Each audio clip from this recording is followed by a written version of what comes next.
You are listening to the 5 a.m. podcast, and today is your day. Good morning. Welcome to the 5 a.m. podcast. We appreciate you being here.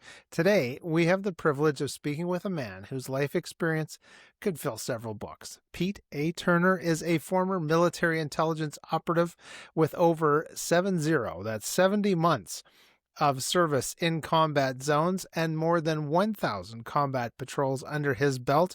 Well, his career took him through the dust of Afghanistan, the streets of Iraq, and the complexities of the Bosnia-Herzegovina conflict. It was in these places where he perfected the art of understanding people and situations, even during the most extreme circumstances.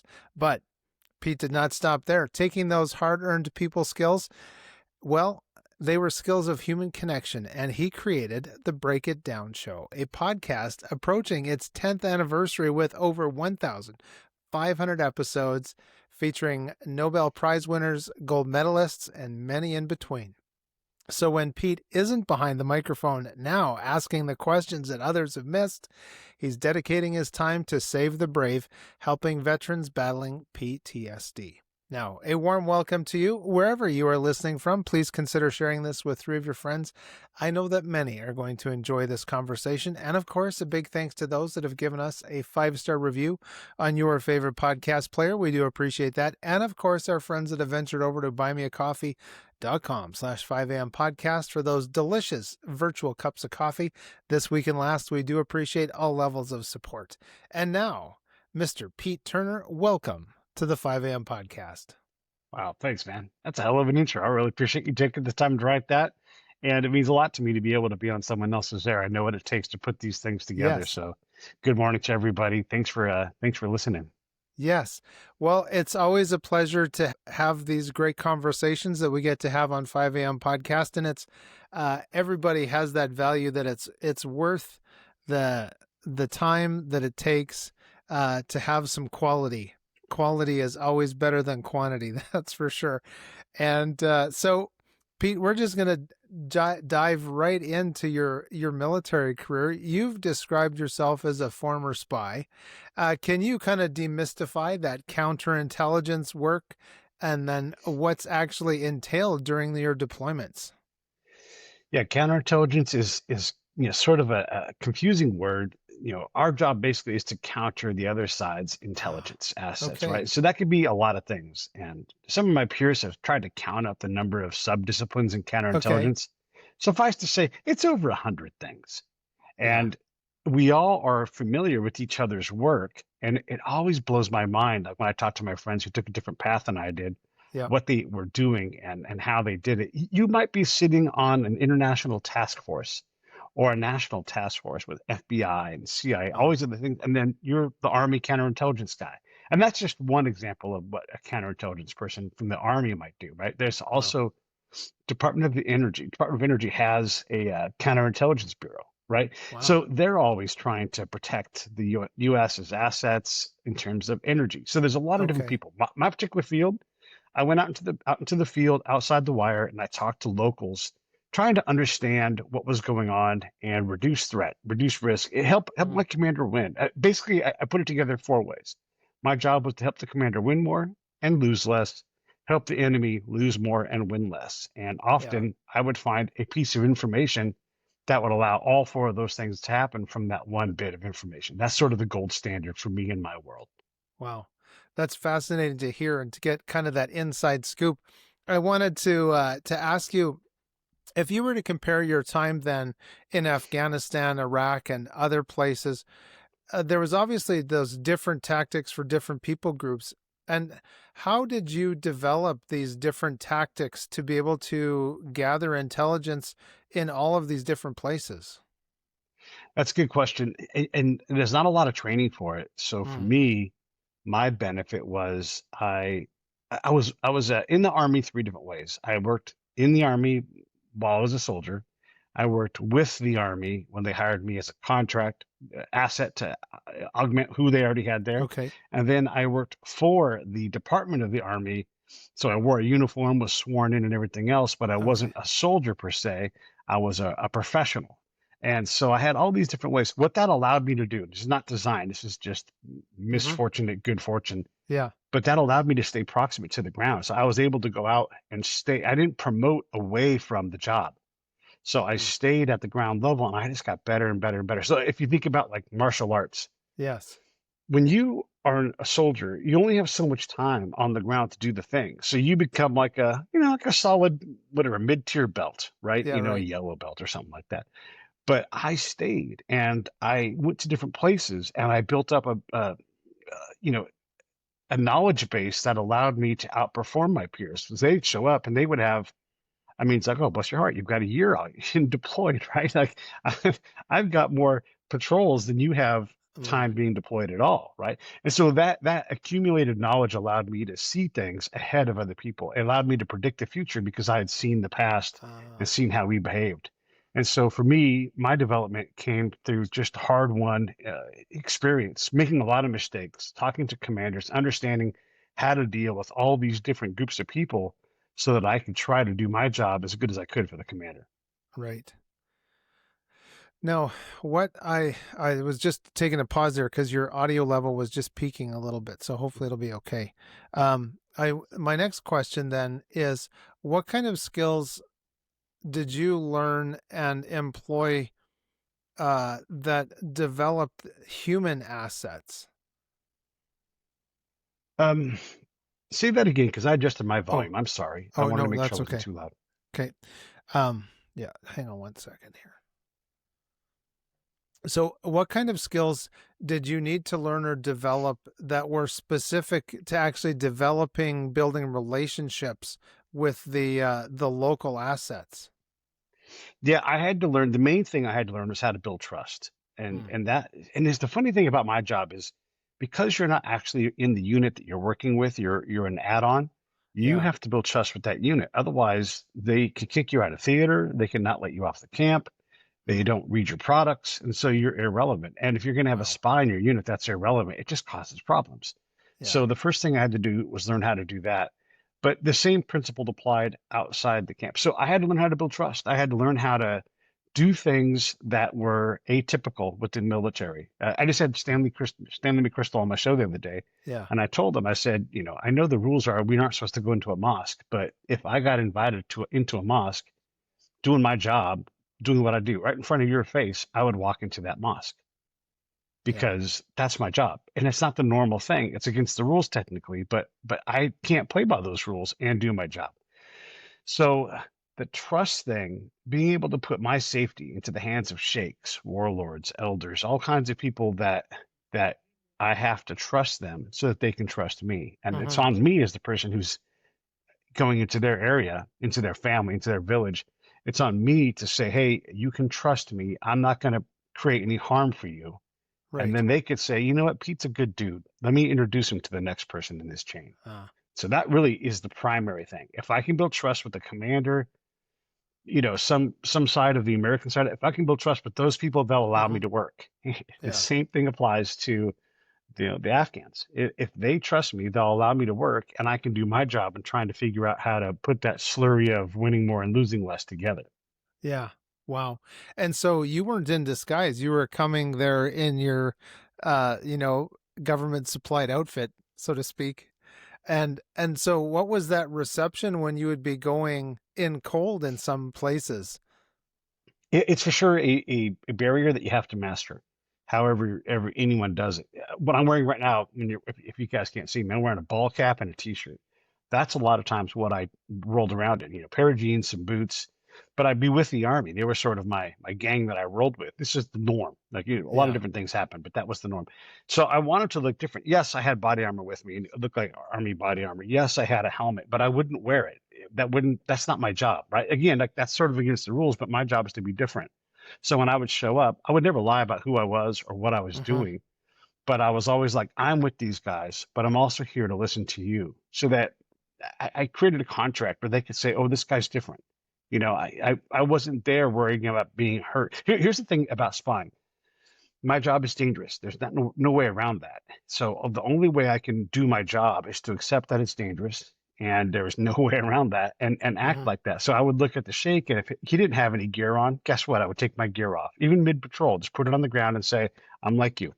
I'm as exposed as you are.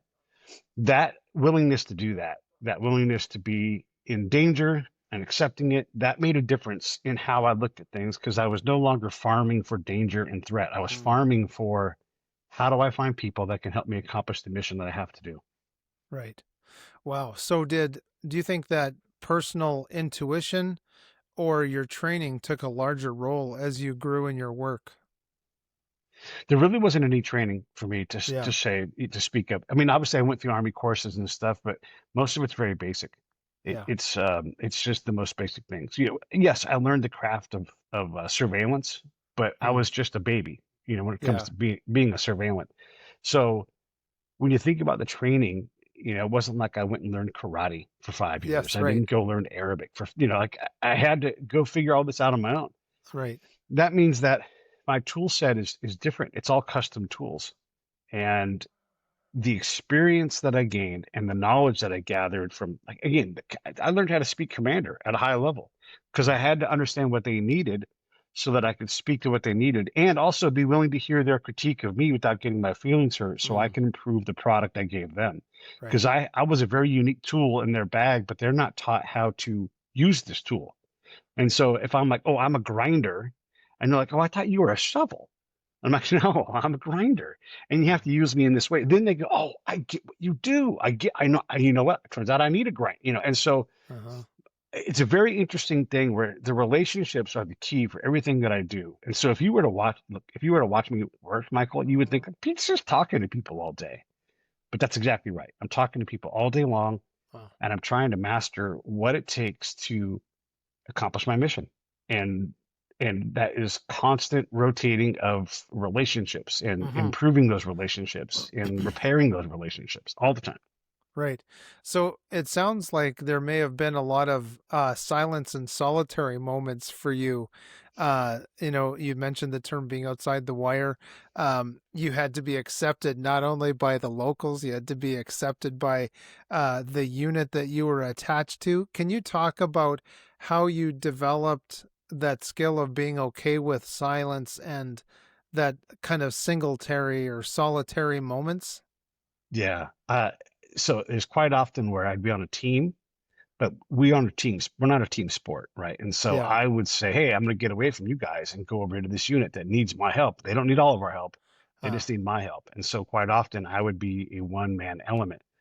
If I needed more help, I'd say, "Hey, there's more work here than I can handle. Send somebody." And then sometimes they would send somebody. So that's very true. That there was mm, it's a very small job. It's like one and a half or just short of two people work, right? And there's an interpreter involved. So you have a oh. lot of things to manage with the mission, with the very small manning to task ratio. Mm-hmm. So that's a big thing. One of the things that I had to do, that goes to your solo thing, is I Mm-hmm. had to figure out how to get to the answers that Mm. would satisfy what the commander needed, what the staff needed. And that meant, here's how I would do it. I would have practice conversations with myself. Uh, And so I'd go out and I'd walk around the camp like a maniac, and just talking out loud to myself so that yeah. I could ask every question and figure out what the sequence was to get to where are the bombs, who are the bad guys, how do I buy a bunch of drugs, whatever it was going to be.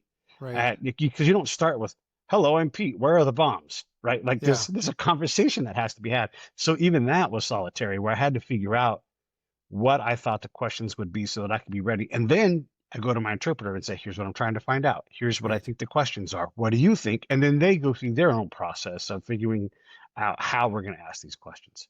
Wow. Well, that sounds really fascinating. It sounds to me like I think of some Middle Eastern friends that we might have, and food is a big part of relationship and conversation. Was that a big part for you, where you'd get invited into dinners and things like that? Food's a big thing. Food is a natural thing. It's elemental Yeah. to how people talk and how we share and grow.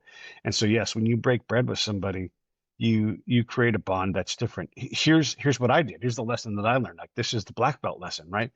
Is, oh Mm. my gosh, if I want to get to know Michael better, and he is a very important person in this part of the world that I'm at, I'm going to invite him to our house. And not only am I going to invite him, shake Michael into the house, Yeah. I'm going to treat him like he's a valuable guest. We're not going to inspect him. We're not going to search him. We're just going to salute and say, welcome, Michael, and then you'll come on as an honored guest and I'm going to feed you. And let me tell you something. America blows people away. You pull out a bucket of ice cream, you like take all the ice cream you want. Stuff your pockets full of muffins. And they're like, are you serious? Are you serious? I could stuff I got kids. They would love to have muffins. We haven't had anything this great in a long time. And I'm like, stuff your pockets and come back next week. We'll do it again. Wow. And so that ability to give them access to air conditioning, electricity, and see the American machine, man, oh man, that was like it was jet fuel to what I did, because these guys were like, you got to get a load of this Pete guy. And nobody searched me. I just walked right out. Now, it might sound like I'm being reckless. I wasn't. Everything was set up so that the people I brought on were people that I already built trust with. The Army already knew they were coming, and so I'd set it all up. I was being cautious, but I was offering some trust to that person if they wanted to cash it in, because I knew what it would mean when I got done with them.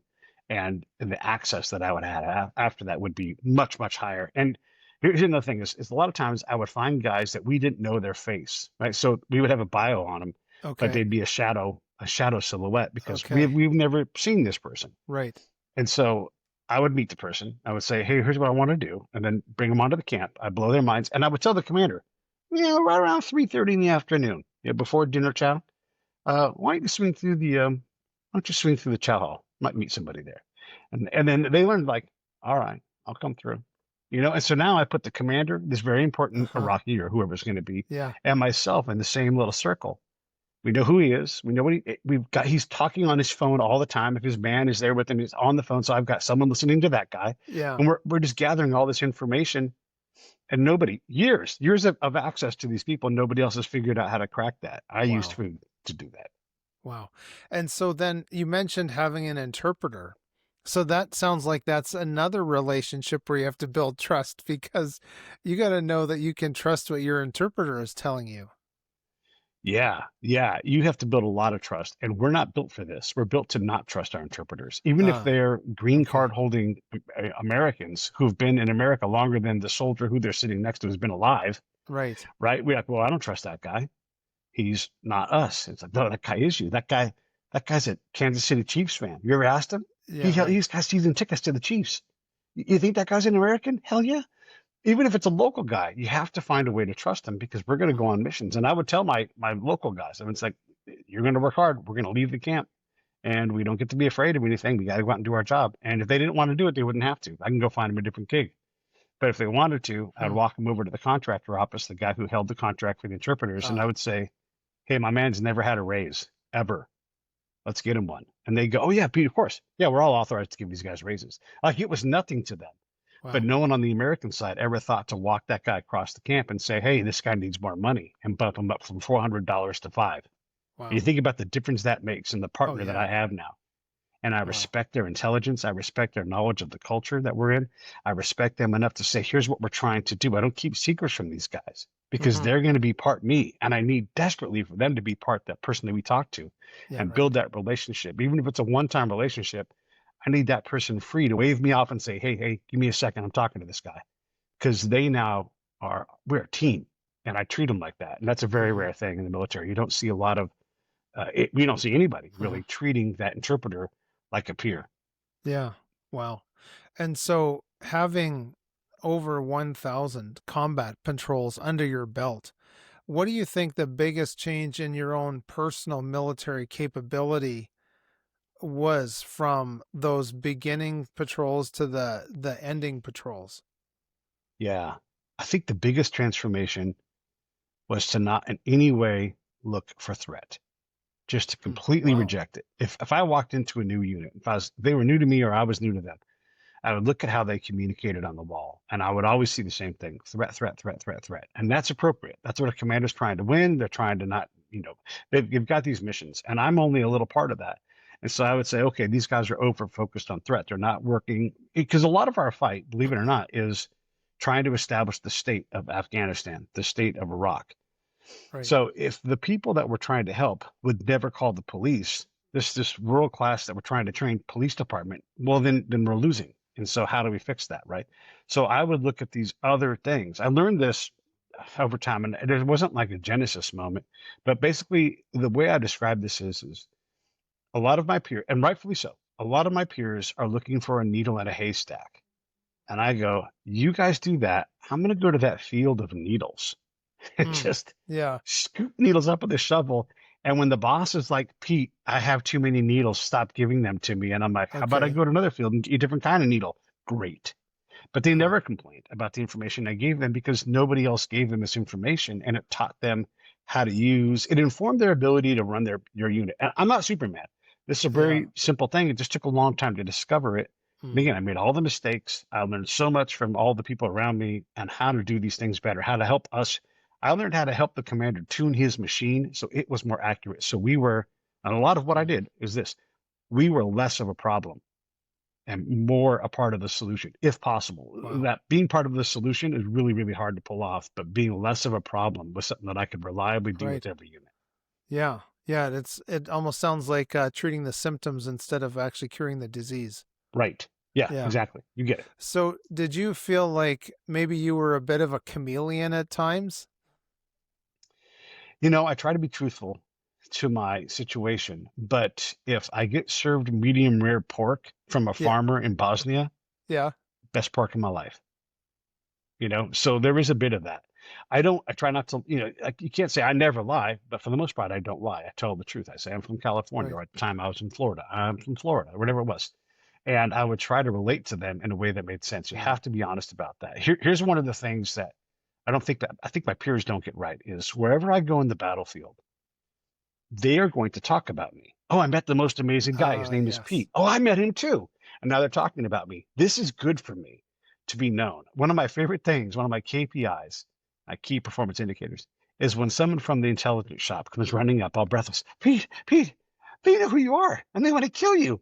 They said, we're going to kill Pete. And I'm like, yes, that's good. That means I'm in the game and I matter and I'm impacting the game in a way that most intel people can't get to reliably, right? So I knew how to build that kind of influence. And that, for me, that's living. I mean, that's everything. Yeah. Wow. And so, ladies and gentlemen, as you're listening to this conversation, and man, we've been having a great one so far, but we got a comment section. And so if you want to put something in the comments, we'd love to hear from you. Tell us, well, obviously you can't tell us what questions to ask next because this is being recorded and we're not exactly live. So, but ladies and gentlemen, we always love to hear from you. And so feel free to put something in the comments. And Pete, while we're taking this little break, how can people get in touch with you? Probably the easiest way is I'm on X, PeteATurner, or just email me, Pete@breakitdownshow.com. I keep it simple. I try not to be too obscured. If I have time, I'll respond to just about everybody. That's cool. And you do have a great podcast. I was listening to that episode with was it Matt Torben? I don't know. I had a lot of episodes. It's hard to remember everybody. It was a fairly recent one, but it was just on Apple Podcasts. But there's a lot of geopolitical stuff that you guys talk about on your podcast, and rightly so. And I know that we always hear at 5 a.m. podcast, we kind of don't get into the political side of it because it's been so used as a tool of division and maybe some psyops along the way. But the reason that I'm bringing that up is because I was reading this stat yesterday in some of my research that at least 1/3, you can kind of bank on 1/3 of the negative comments, the arguing, the spin that you hear is from some bought and paid for bot farm. Sure. On social media. The reason that I wanted to bring that up is because we've been talking about trust. And so in your career then, and maybe this is a skill that is transferred over, is being able to identify the lies or identify the shady stuff. Can you talk a little bit about some maybe theater of war experiences that you had where your spidey senses were tingling? Man, that is great. It's a great question. And I love talking about this stuff. I should say this too. If you're listening on an Apple podcast, you're getting way old stuff. I don't really publish to podcast channels anymore. I primarily publish to YouTube, and it's up to anybody. If they want to listen to the show, I'm thrilled to have them do it. But there's 2,000 episodes there, and a lot of them Wow. kind of cover a lot of these things where, Okay. we'll do a news breakdown every now and then, like maybe a couple times a month. And I'll say, let's take a story and let's look at it. Because one of the things you learn along the way in my line of work is information operations. And Yes. sure, look, a headline can be salacious. It's supposed to be. It's supposed to be sticky. I write sticky headlines in my intel reports back when I wrote them, right? Because Okay. I want someone to pay attention. Yes. But then when you get inside and you start to see the dancing of the words, and I've got a degree in mass communications, which is basically a journalism degree. Yeah. And when I start to see the dance happening, and I'm like, oh, this person is struggling with credibility because they can't just tell the news. They're trying to sell me something. And I'm an intel guy. My job is to sell my intel. So Right. I know what words to look for. And it's when you see a lot of adjectives and especially adverbs, um, like I think like the gruesome details. Okay. My alarm has gone off, right? Yes. The whatever it's going to be, the things that cause, and I'm really big on this. One of my favorite things to talk about within the news and within the intel world is affect over effect. And I know we're uncomfortable with affect being a noun, but if you'll stick with me, Yes. affect defined when it's a noun is an emotional response to stimuli. And so if I want to make you excited, if I want to titillate, I will give you a word that I hope titillates you. And if I do, then you read it. Yeah. And so that can be processed at scale with sock puppets and all these things. And believe me, I've seen these operations. I've been in organizations that have done these kinds of things. It's not my thing. My thing are people. But I'll have the sock puppet guy briefing his part of the mission, and I'm like looking over at him, going, "It's amazing that they've got all this engagement, and people are just gobbling it up because they're very affective at Yes. creating these emotions." And so we for sure see that in our news a lot. Both sides do it. Yep. It's rare so if you read a hard news piece, you should be like, okay. And that's it. Like you shouldn't feel like any particular way. You've just been Yes. informed. That's a good hard news piece. There's a room for a little bit of opinion of those, but most everything we read is opinion. And then it's that person's version of the truth as opposed That's to right. Pete and Michael had a show. Well, that's not very Yes. titillating. Thanks for watching the show. Just a reminder that you can get all of our resources, other episodes, and read our blog posts at 5ampodcast.com. Secure your family's future with your first gold purchase. Your children's financial future is too important to delay. Start their golden future at myinstantgold.com. Not very, but the content was phenomenal. What can I say? Course. Right. There you go, right? That's the opinion part. Yeah. I'm here all week. Try the veal. It's delicious. Exactly. That kind of Tip thing. your waitress. Yeah, that's right. The what was the line from, I think it was Catch Me If You Can, where the character is talking about the pinstripes on the New York Yankees ball uniforms. And my apologies, I realize you're wearing a Dodgers hat, so It's all right. that's all the MLB we'll talk about. But just try being a White Sox fan. That's all I can say. Gosh, you poor guys. Yeah. But yeah, so there we go. And of course, with the Atlanta audience that we have this morning, the Braves, and maybe if you're a little bit farther out, the Savannah Bananas, but if you like yellow. Back off that rabbit trail, get my fish hook out of the weeds here. So you've completed over 1,000 combat patrols. What was the most significant insight about human nature that you gained that maybe most civilians might never get to understand? A lot of the things that I learned ended up being things that I already knew. I just had to apply it in a new way. When you leave the camp, again, I have to accept that it's going to be dangerous, right? But I want a meeting that's going to be hard to get. Now, if I show up with a platoon of 18, 19, 20-year-olds that are all jacked up on creatine and are hard-ass warriors, that is a way to get a meeting. And I can show up unannounced and we can eat all their food because they're like, imagine a biker gang shows up and like, we're hungry. And you're like, yeah, we're going to make you all the chicken we can. We're broke, but here we. So that's what happened a lot of times. We'd show up like that, and this is where I got the turning the food thing around, where I fed them instead. So as you season through these things, and I got away from threat, more threat showed up, more opportunity to learn about it showed up. The more I didn't focus on the things that everybody else focused on, the more of the stuff that we needed, it just flowed in the door. And so that experience of understanding that these are regular people. If I want to meet an official from the government and talk to them in a business fashion, I have to say to them, Michael, I'd love to have a meeting with you. It's a dangerous place. I don't want to put you on Front Street. How do we do that? When do we do that? And if they say, and they kind of hem and haw, it's not time. I've got to build trust. But Yeah. if you were to say to me, why don't you come back on Tuesday at 2? Because I've got budget meetings Monday and the week prior. So come here Tuesday at 2. I'm like, oh, do you want me to come with the whole crew? And they'll be like, no. How about I send a car for you? And I'll drive you over to my office. We'll meet for about an hour, and then I'm going to put you in that car and send you back. Right. So that's how you have a meeting in the regular world. In the combat world, you can't do that. It's too dangerous. It's too scary. Well, that doesn't work for me. So I now can go meet this person on their terms in a way that they're comfortable with. And then they'll say, why don't I bring in this person into the meeting? And so they'll amplify the meeting because they want to make sure that they've accounted for, because I've been respectful to them and their culture. They're going to account for their own culture more openly now instead of bowing to my dominant culture. Because even though I'm in their land, the US is just powerful. And so as I muted down our power, I got access to more people. I got to meet more things that amplified my work. And there's one more aspect of this. As I got commanders to accept this as part of my reality, they would see it in theirs. So, and this will sound crazy when I say this, one of the things we sucked at was talking to, like, say, the Afghan elders or the Afghan government and saying, hey, what do you want to do? You're the governor of this county or whatever. What's your plan? And they would say, well, no one's ever asked. It wasn't that they didn't have one. Yeah. No one ever asked. And so I started learning this in Iraq. I'm like, oh my God, these guys actually know what they're doing. And we never account for that.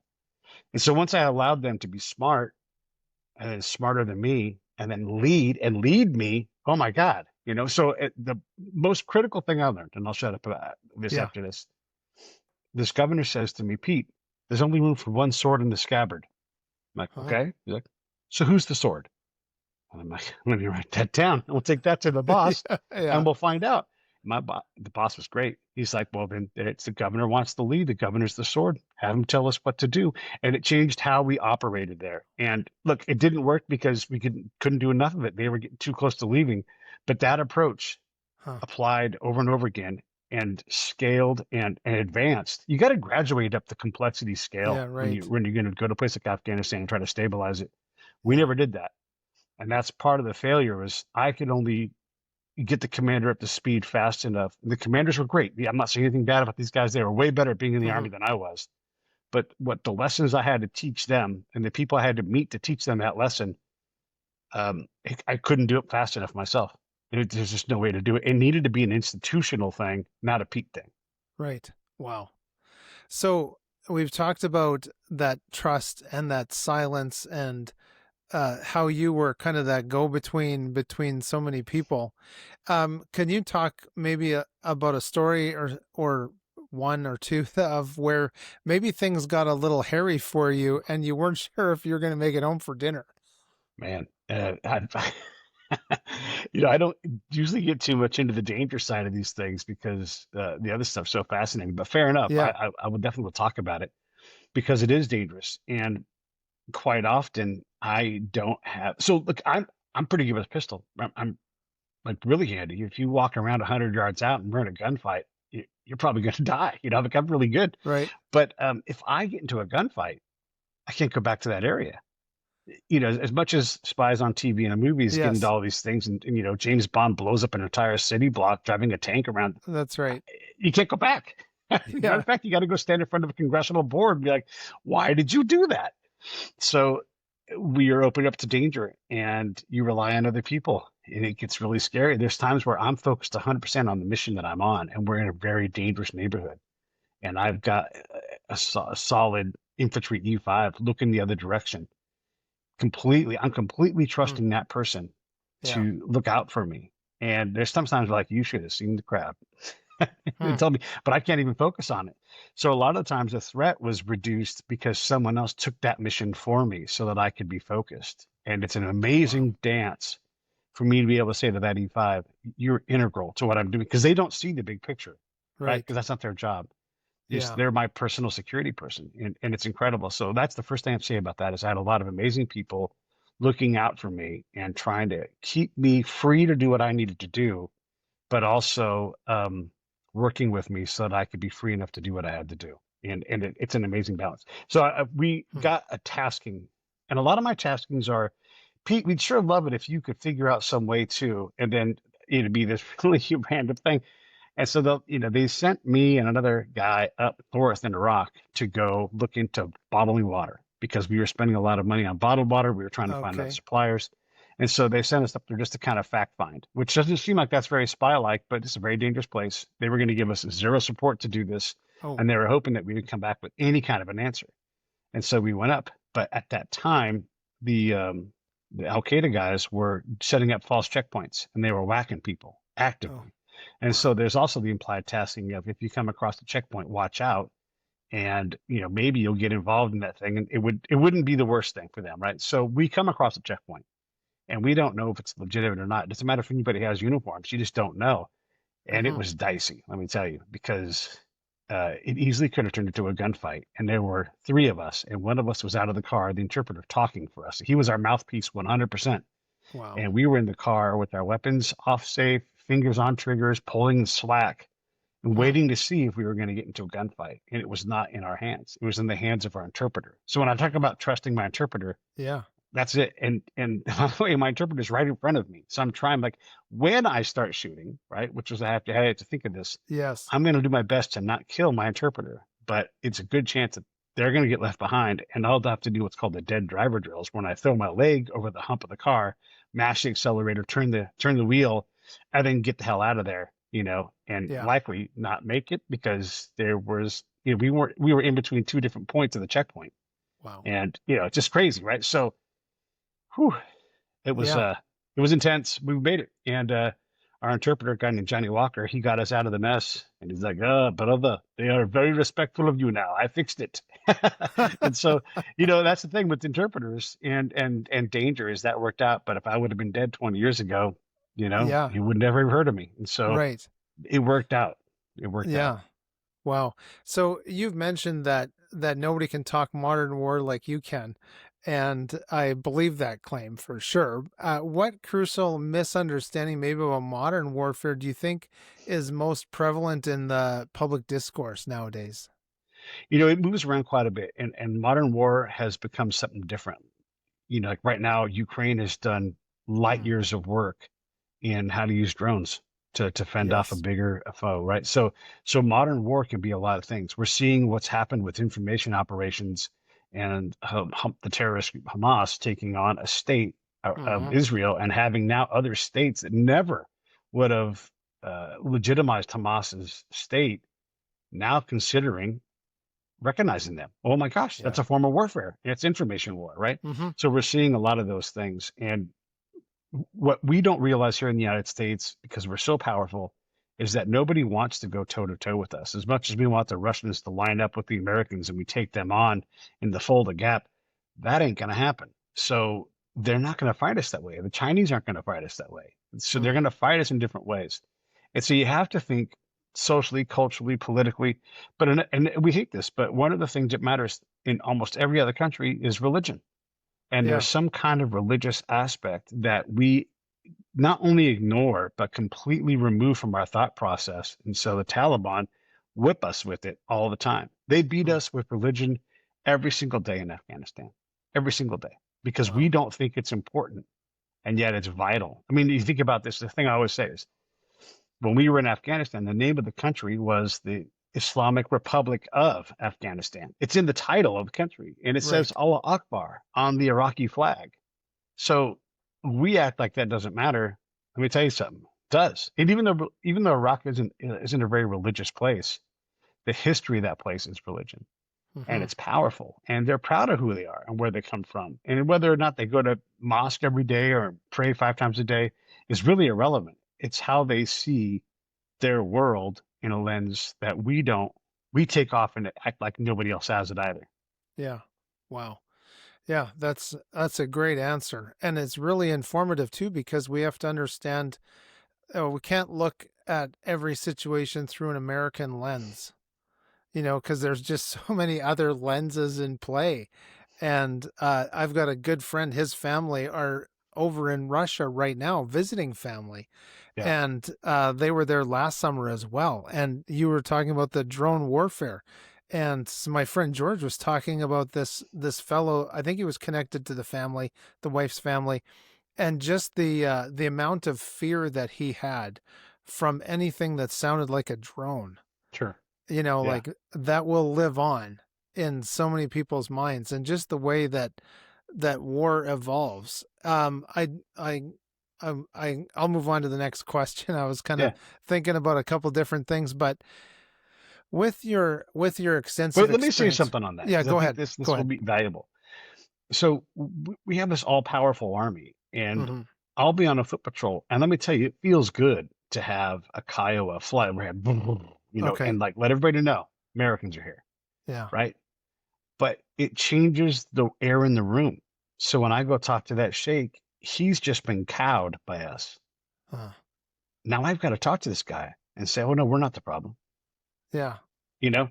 And I'm not saying anything bad about our side and how we do things, but that's an affect that I Hmm. now have to encounter, and I know how to work around that. But that's because I've got the experience. A rookie, no chance. They didn't even know that it's happened. That there's a different attitude when you fly that Kiowa over. And I'm saying Kiowa, whatever it's Hmm. going to be, whatever air asset, Yep.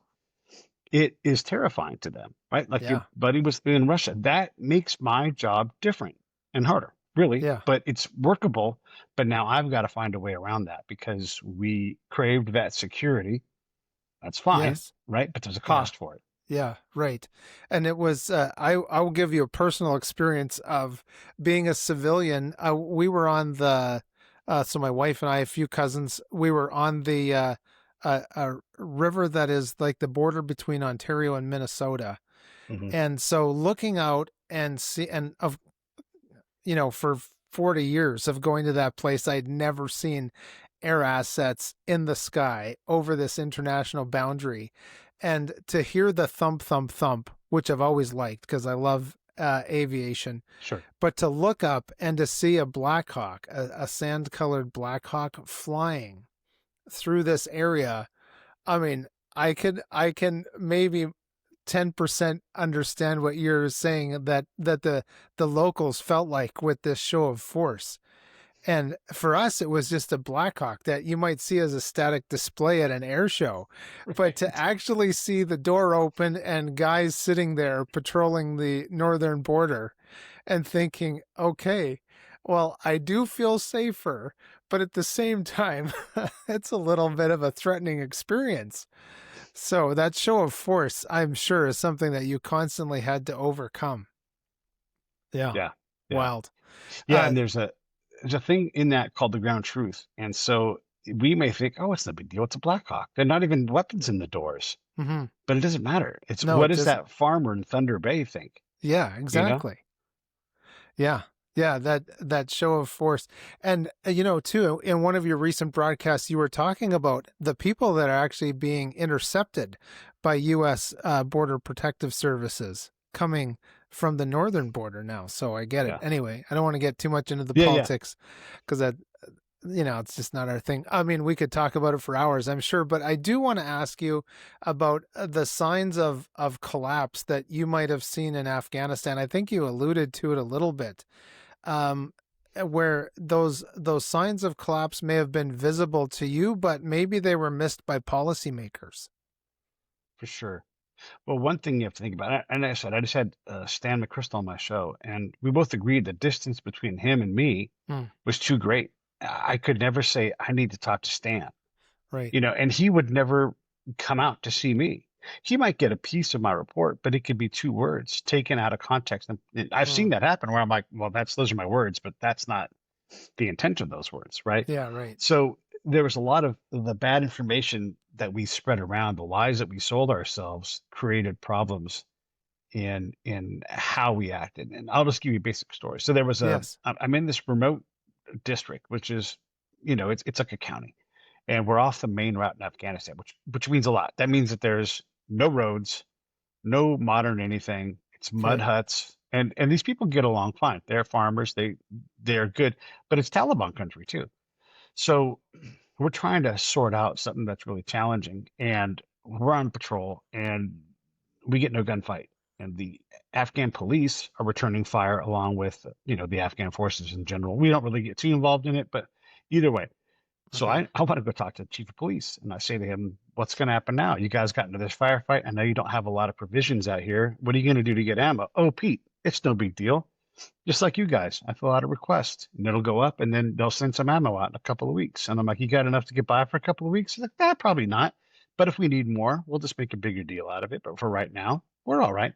So I'm all right, cool. So I follow this request and it goes up, up, and then it dies. And I don't know why it dies. And so I find the guy who it got stuck at. And I said, hey, what happened to that request from the Afghans for the police? And he's like, oh, I killed it. This guy's an American. Wow. He's not an Afghan. And so he just killed an Afghan government request for ammo. Why? Well, those guys are tied to the Taliban. I'm like, have you ever been out there? No. Do you know that guy? No. How do you know he's tied to the Taliban? Well, I checked. Okay, who'd you check with? Well, I checked with the two. Have they ever been out there? No. Do you know that guy? No. Yeah. And I'm like, those guys are our partners and they have to live every day. And you just told them that their government doesn't work. And that guy couldn't care. And he's not supposed to, because that's not what we do. We don't care. But he killed a government function that needed a function. Those guys are going to be fine. They're going to find ammo. They're going to deal with it. But it's not our business to kill something like that because a cop who lives in and works in Taliban country is tied to the Taliban. Of course, these guys are. This is like saying, it's like saying someone from Chicago on the South Side, like, well, that guy's a White Sox fan. Well, yeah, he is. Of course he is. That's normal. And so it's crazy when you think about how we try to build this government and then we hobble it all the time because we don't like the fact that they're White Sox fans. Thanks for watching the show. Just a reminder that you can get all of our resources, other episodes, and read our blog posts at 5ampodcast.com. Turn everyday teaching moments into a valuable lesson about long-term wealth preservation. Gold prices have historically risen during economic uncertainty. The time is now. Visit myinstantgold.com. Right. Wow. This is a total left field question, but it just occurred to me. We hear a lot about fentanyl now. And where the poppy fields and that heroin industry, was that an enormous thing that you encountered while you were over there? Yeah, I encountered it, and it's a problem because this is just Pete's thoughts, right? We didn't mind it existing. So we would do certain things to attack it in certain areas, but the bottom line is we could have done a better job. And I did a whole thing where the governor who wanted to be the sword in the scabbard said, hey, I'm going to deal with this and I'm going to use religion to get it done. I'm going to get all these farmers to come in to grow it. I know who they are. They know I know who they are. And I'm going to call them in and they're all going to sign off and say, we're not going to grow poppy this year. And then you guys are going to, the US, you're going to do your job and you're going to bring the resources in that they get to cover this bet for them. Okay. And then we're not going to grow poppy in this region anymore. Well, guess what? We failed at our part. We didn't bring that package of resources. And the farmers were like, we've been down this road before. We went ahead and grew poppy anyhow. Yeah, we did it. And here's the thing. Nobody cared. There was no American general that showed up and like, hey, what the hell's going on around? Nobody fixed it. Nobody ever reached out to me and said, hey, what happened? I thought we weren't going to have growth. Nope, nobody cared. Nobody cared at all. And so this is part of the problem with all that stuff is apparently there's a craving for there to be drugs in our part of the world and to send it to other places because we don't act like, look, maybe I'm wrong about all this, but either you want that to happen or you don't. It's pretty simple. Right. And when you facilitate it or when you make mistakes that the U.S. shouldn't make, well, then you must want it to happen. How can I believe anything else? Yeah. Well, this sounds like we're getting into a marriage talk right now. Yeah. Oh, that's too good. So the other question that I want to ask you is, was there still, like, Afghanistan has been a place of battle and bloodshed for generations. Yeah. Did you see any holdovers or anything that kind of like, oh, that's from when the Russians occupied this place? Sure. Yeah, there's all kinds of that stuff. We worked with in a region where part of the international force, it was run by the Romanians. And so there were Romanians there. And they're good military partners. No problem at all with those guys. Matter of fact, we met a colonel named Roman. He was Roman, then Romanian. And we used to love to talk to that dude. And so great partners. But those guys handled combat differently. And they would drive around. And if an Afghan got in their way, they drove over the top of them. Wow. They weren't there because that's what their rules were. The French had different rules. The Germans had different rules. Everybody had different rules on how they would handle the risk. I'm not saying anybody did it right or wrong. It's just everybody had different levels of threat that they were going to manage. So my buddy Rich and I are talking to the local Afghans in the place where the Romanians had the dominant position in Okay. our region. Okay. And they said, "Hey, can you guys do anything about those Russians?" We're like, "Russians? This is ground truth. Russians? What Russians are you talking about? There's no Russians here." They're like, they live right over there." And they pointed over to where we were with the Romanians. And we said, "No, those are Romanians." Because even we like couldn't get it. We're Okay. not omnipotent. Gotcha. We don't know what's going on. They're like, Yeah. "Russians," I says. That's like, oh. Yes, the Russians. And then we're like, what, pray tell, are the Russians doing? And they're like, yeah, well, they're driving over the top of us. They killed my cousin Jeff. I'm making Wow. these names up, Yes, obviously. of course. But they talk about all these things, and I'm like, that sounds horrible. I don't know if they're true. Doesn't matter if they're true. These guys think that they're true, even if it's Yeah. rumors. So now I've got to go over to the Romanian commander and say, we have a bit of a problem. You guys are Russians and you're killing people. And then that commander gets to say to me, but Pete, we haven't killed anybody.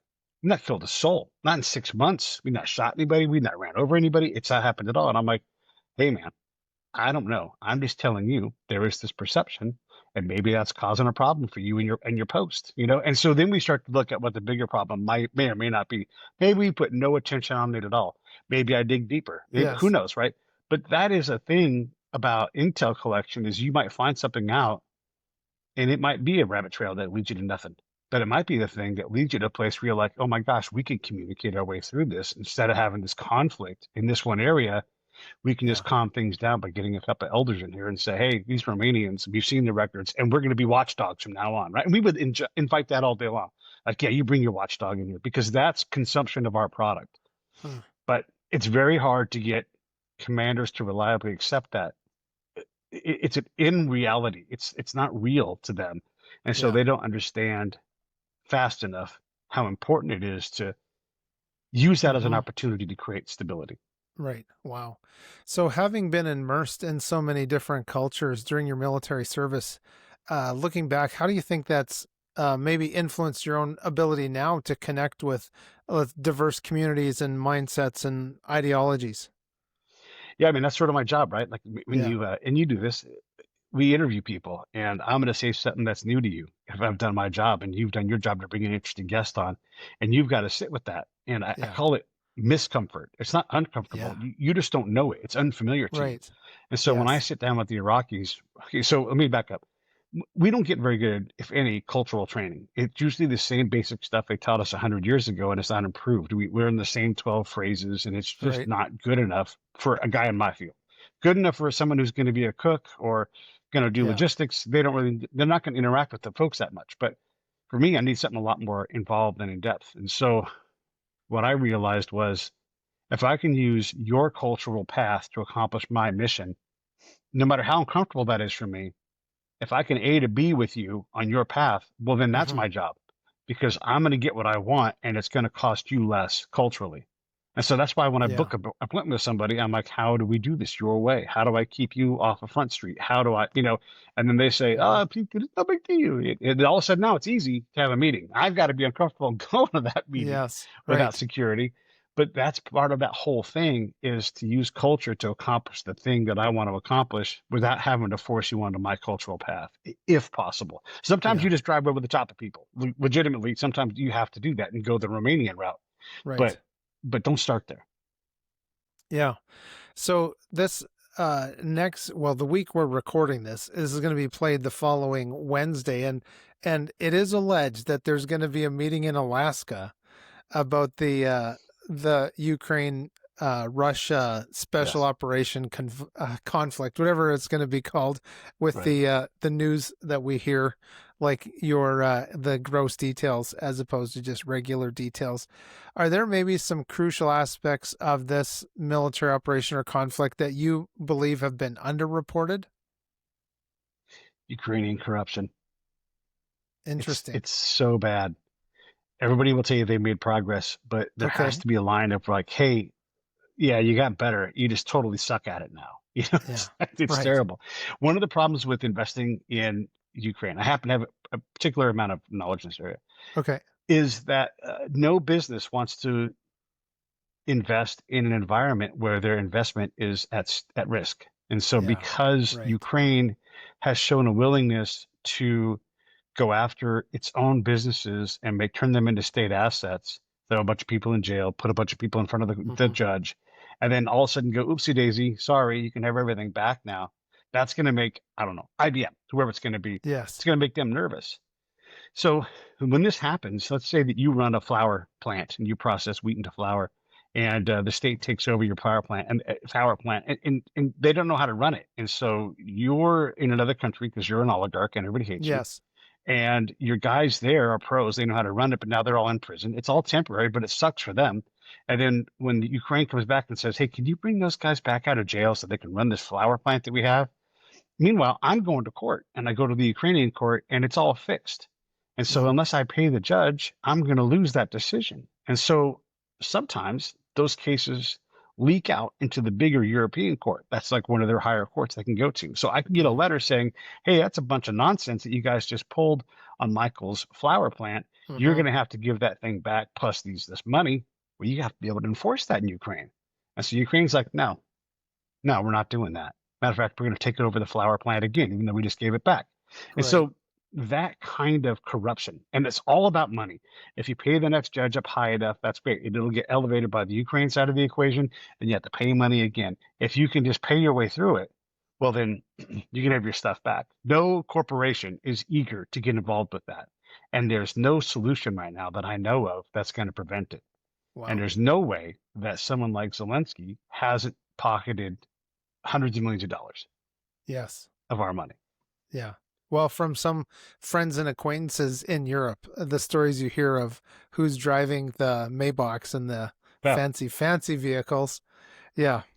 So let's just say some people, it is, there's physical evidence that people went out and got a new AMG G-Wagon for the family. So I suppose then looking down the road at like a rebuilding scenario that might come up in Ukraine, do you think that this corruption that you're talking about is still going to be in play just months into the future? Yes. Or years? It's the only explanation I have is that the U.S. craves it. So we'll cry corruption, but we are the corrupter. Never forget that. We are the corrupter. Wherever we go, we destabilize places. That's the norm for us. Sure, there's exceptions, but most of the time we go somewhere, we come in, we override the system with our power and our money, and it makes people different because they have a chance at a huge payday. They have a chance at power. We'll take a cobbler, it's a true story, and turn them into a mayor. And nobody in that region respects that mayor because he was a cobbler 20 minutes ago. But we picked this guy and he became the right guy. Or we picked that Michael, the flour plant owner, it's an oligarch. And he's like, I'm just a businessman. I just don't deal with you guys because I deal with folks in the East. That's where my market is. That's how, I don't know, that's just how it happened. Yeah. So I'm not an oligarch. I'm not a Russian. I'm a Ukrainian, and I hate Russia, especially now, right? Yeah. But we hate that. We hate that. And so we will think that Michael is a Russian and that he's an oligarch, and we'll talk bad about him in the press and make your life hard so that you're always scrambling, you're still going to be wealthy, but you are no longer part of the equation because you've been relegated to side work instead of doing the great thing that you can do. Because I promise, Michael, the guy who runs the flour plant, knows more about industry in Ukraine than anybody at the State Department, than anybody at USAID. We hate that. We want that to be green, and we'll take a place that has, like Ukraine, has a ton of gas in its dirt, and we will say, you guys need to build solar panels. I'm not against solar energy, but we'll come up with these crazy things, and we'll try to build a bunch of startups, most of which will fail, while we have industrialists sitting there saying, if you let me, I can scrape that dirt, not only pull oil out of it, I can also pull titanium out of it. It can do incredible things if we just let them. Let the people that know how to run Ukraine run the businesses there. I don't know why we always want to try to, like, this guy's going to be a small motor repairman. Yes. That's not going to fix Ukraine. They already know how to do that stuff. What you can do is allow the industrialists to do what they were doing and get the Ukrainians, who want to do this, by the way, to look to the West and have the U.S. be one of their major markets. They can make everything in Ukraine. All we got to do is allow them to work with us on the business side of things instead of trying to reinvent who they are and what they are. We want them to do it our way, and our way doesn't work. Right. Wow. As we wrap up here talking about the Break It Down show, where do you see the show going in the next few years, or any tidbits? I'm doing a lot of baseball stuff right now because I just love baseball. But I do a lot of policy shows lately and some of these news breakdowns, Hmm. but also author. I talk about a lot of different things. The biggest thing that the Break It Down show has done for me is introduced me to a lot of great people, and it's turned me into a movie producer. I'm in the middle of several movie projects, and I can't even Wow. believe I get to say these words out loud. But there's all these opportunities that come from my show because I continue to meet incredible people and have Yeah. incredible opportunities. So anybody who wants to watch it, great. I'll try to do my best for you. Maybe my show will be your thing, maybe not. Who knows? Just watch it and give it a shot. Oh, that's great. Well, thank you so much, Pete, for being on the 5 a.m. podcast. Yeah, thanks. It was my pleasure. You guys are awesome. I love it here. Oh, that's wonderful. Well, there you have it. Such a great hour. Ladies and gentlemen, thanks for being here. Thanks for your feedback and your comments. Let us know your thoughts on today's conversation. And absolutely, please remember to seize your day. Enjoy those sunrises and sunsets and all the adventures in between. I'm Michael Klassen. Thanks for watching the show. Just a reminder that you can get all of our resources, other episodes, and read our blog posts at 5ampodcast.com. Turn everyday teaching moments into a valuable lesson about long-term wealth preservation. Gold prices have historically risen during economic uncertainty. The time is now. Visit myinstantgold.com today and secure your family's future with your first gold purchase. Your children's financial future is too important to delay. Start their golden future at myinstantgold.com.